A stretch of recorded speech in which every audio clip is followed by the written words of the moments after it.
Bienvenue sur la chaîne Azuratech. Abonnez-vous et actionnez la cloche pour ne pas manquer les prochaines vidéos.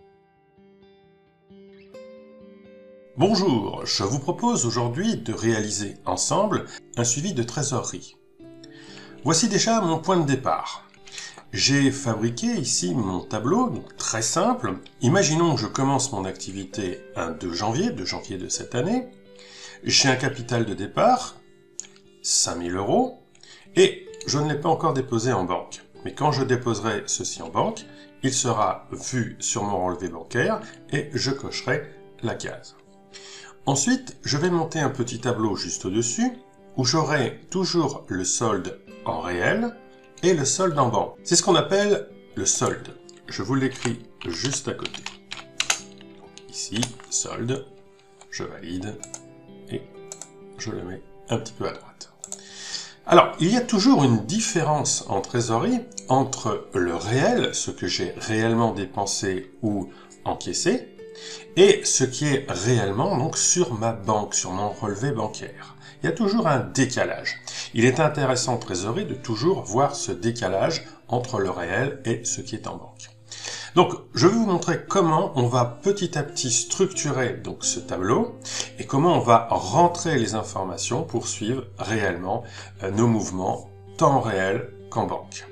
Alors, pour commencer, donc étape numéro 1, je vais transformer mes données de départ en un vrai tableau. Donc, je sélectionne ici les cellules A4 jusqu'à D5 et je vais appuyer sur le bouton qui est sur le ruban accueil qui s'appelle « Mettre sous forme d'un tableau ». Je choisis une couleur qui pourrait me convenir pour mon suivi, donc je vais prendre celle-ci en bleu. Une petite boîte apparaît, me rappelle la plage de données que j'ai sélectionnée, donc je vérifie bien. Faites attention, il a ajouté les dollars qui signifie qu'on a des références absolues, il faut les laisser bien évidemment, et il faut que la case « Mon tableau comporte des en-têtes » soit bien cochée, ce qui est le cas. Mes en-têtes, ce sont ceux de la ligne 4. Je dis OK. Donc il y a une transformation de mon tableau avec la couleur. Il rajoute les petites flèches des filtres. Et là maintenant, il va se comporter comme un véritable tableau. Comment je vais fonctionner? Tout simplement, maintenant, je vais rajouter mes lignes au fur et à mesure en dessous de mon tableau. C'est pour ça que j'ai positionné les calculs au-dessus, pour pas être gêné. Et donc, au fur et à mesure que je vais rentrer mes informations, tant en dépenses qu'en recettes, les calculs devront se faire. Allez, on va monter ça maintenant. Deuxième étape, on va monter les informations pour qu'elles se calculent. Alors, prenons un exemple. Ici, j'ai une première dépense. Le 3 janvier, je change de cellule en utilisant la touche tabulation. Vous voyez que tout de suite, le tableau suit et s'adapte en couleur et on voit déjà qu'il y a la case à cocher en banque qui s'est pré-positionnée. Donc ça veut dire que c'est bon signe que je suis bien dans un tableau. Donc là, je vais payer mon loyer. On commence l'année en payant le loyer de notre local. Alors, moins 600. Ça, c'est important parce que pour la suite, la trésorerie va nous permettre de faire la balance entre les valeurs positives et les valeurs négatives. Allez, je continue avec une troisième information. Imaginons que le 4 janvier, j'ai cette fois-ci la facture de mon système internet qui est à payer. Donc on va marquer tout simplement facture internet. Allez, je vais mettre par exemple moins 60 €. Et là aussi, je mets bien une valeur négative. On va imaginer que le 6 janvier, j'ai réalisé ma première mes clients. Et donc là, je vais mettre facture et je vais mettre un numéro. Donc c'est la facture F001. C'est ma première facture que j'émets. Donc là, bien évidemment, mon montant, je vais le mettre en positif, puisque c'est de l'argent qui rentre dans mon entreprise. Donc là, je vais facturer par exemple 2500 €.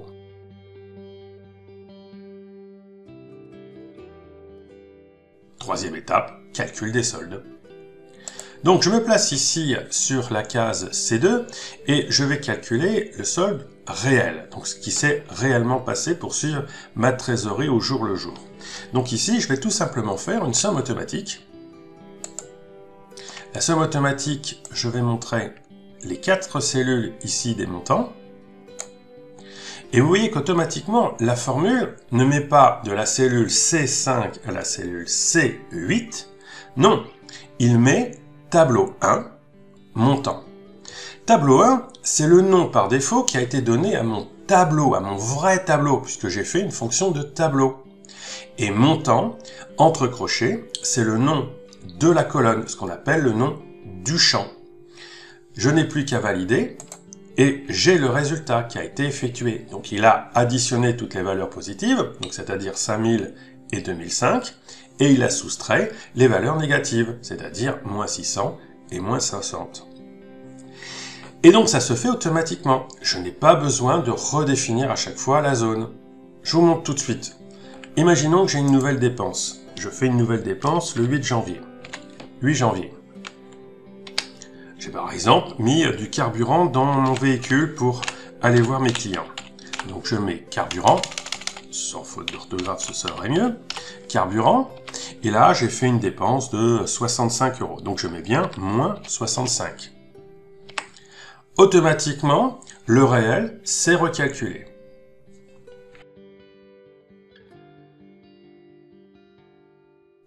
Pour l'étape suivante, maintenant, j'aimerais faire ce qu'on appelle le rapprochement bancaire. C'est-à-dire qu'à chaque fois que je vois que sur mon relevé bancaire, soit en ligne, soit papier, la somme a été passée pour une opération, je veux que ce soit comptabilisé pour avoir le réel en banque. Allez, je vous montre tout de suite pour bien comprendre le système. Je vais établir ici une formule. Ma formule, c'est une somme également, mais une somme point si, parce que je vais mettre une condition, je ne fais faire les calculs que si les cases ici sont cochées, c'est-à-dire elles sont bien sur le relevé bancaire. Égale somme point si. La somme point si comporte 3 arguments. Le premier argument, je vais montrer la plage, donc la plage des cellules qui servent de critères. Les plages qui servent de critères, c'est ici, c'est la colonne D. Donc je sélectionne de D5 jusqu'à D9. Automatiquement, Excel me traduit cette plage en un tableau 1, parce que je vous rappelle, c'est toujours mon tableau 1 ici sur lequel je travaille, et c'est la colonne en banque. Donc il me met bien entre crochets en banque. Je mets un point-virgule. Et que vais-je chercher là-dedans, dans cette plage qui est ici? On voit bien que ce sont des cases à cocher. Les cases à cocher, elles sont vides par défaut, et donc ça veut dire qu'elles sont à faux. Par contre, quand je vais venir les cocher, elles vont passer à vrai. Et ça, c'est ce qui m'intéresse. Ça veut dire que je coche quand le montant de la dépense ou de la recette est bien sur ma banque. Donc, je vais mettre le critère vrai. Point virgule. Maintenant, je vais montrer la plage de cellules qui contient les montants sur lesquels on va faire véritablement les calculs. C'est ce que nous avons ici dans la colonne des montants. Donc je sélectionne de C5 jusqu'à C9. Il me donne bien tableau 1 de la colonne montant. Je ferme ma parenthèse. Alors on le voit bien ici, je le reprends en détail. Donc somme.si comporte 3 arguments. Premier argument que nous avons en bleu ici dans la formule, c'est la plage de cellules sur lequel on va avoir le critère de sélection. Deuxième argument ici en noir, c'est le critère véritablement, et mon critère c'est vrai. Et le troisième argument ici en rouge, c'est la plage de cellules sur lequel je vais aller puiser les valeurs sur lesquelles je fais ma somme. Je valide tout ceci. Vous voyez que le résultat est à 0. Maintenant, je vais venir exploiter mon tableau et vous allez voir que les calculs vont se faire tout seuls. Alors, imaginons que sur ma banque, j'ai vérifié, mon capital de départ a bien été comptabilisé sur ma banque. Donc ça veut dire qu'ici, je vais venir cocher. Comme j'ai coché comme quoi il était en banque, automatiquement le calcul se positionne en haut et j'ai bien mes 5000 € qui sont en banque. Vous voyez déjà ici une différence entre mes deux soldes.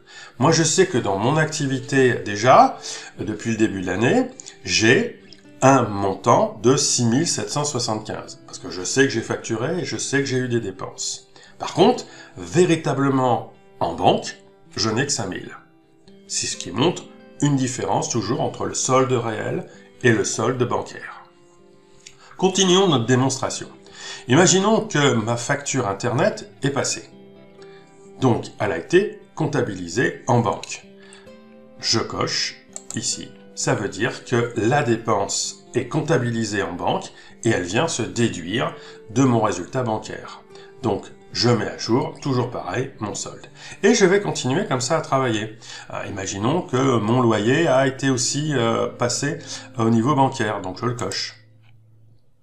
Et donc là, je vois que j'ai l'impression de posséder 6 775 €, mais en réalité, ma banque, il n'y en a que 4 340. Vous voyez, c'est très intéressant de toujours gérer sa banque. C'est ce qu'on appelle donc un suivi de trésorerie, parce qu'on a toujours l'impression qu'on a de l'argent, alors qu'en réalité, il n'est pas encore en banque.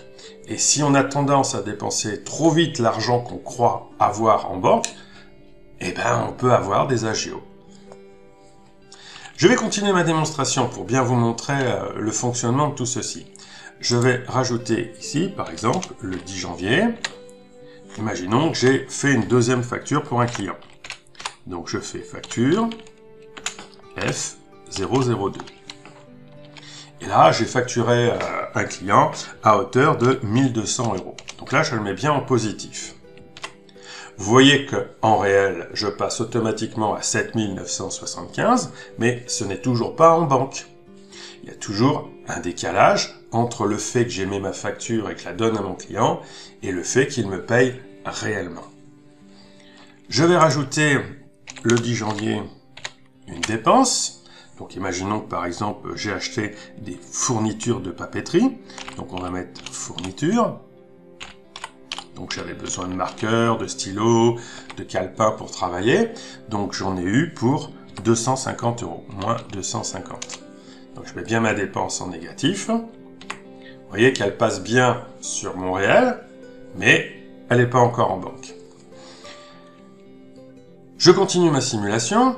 Nous passons le temps et imaginons cette fois-ci que ma facture de fourniture est passée en banque. Je coche. Elle vient donc se déduire de mon résultat bancaire. Mais entre-temps, j'ai aussi encaissé l'argent que me devait mon premier client sur la première facture, et c'est bien sur mon relevé bancaire. Donc je coche. Donc là, ça remonte.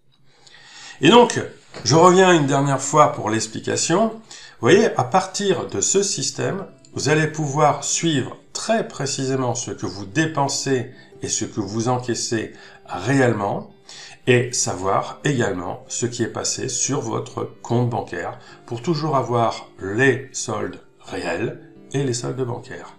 Voilà, vous pouvez continuer cet exercice. Vous voyez, des calculs très simples en réalité, mais qui peuvent rendre service. Je vous laisse le modifier, l'adapter à votre réalité. Je le rappelle, vous pouvez aussi mettre en libellé des informations personnelles. Ça peut être votre loyer, votre salaire, le résultat, par exemple, de vos dépenses d'alimentation, ou ainsi de suite. Vraiment, les libellés, vous faites ce que vous voulez, il n'y a pas de souci. Le principe est exactement le même. On a toujours des recettes, des dépenses, que ce soit dans notre vie personnelle ou professionnelle, et on a toujours une différence entre ce que l'on fait réellement et la banque. Voilà, donc profitez bien de ce tableau, il est à votre disposition, le lien est dans la description, donc vous pouvez le télécharger, vous pouvez travailler sur l'exercice, vous pouvez l'adapter, vraiment maintenant c'est à disposition, il n'est pas protégé, c'est cadeau, et surtout je compte sur vous pour qu'on se retrouve dans la prochaine vidéo.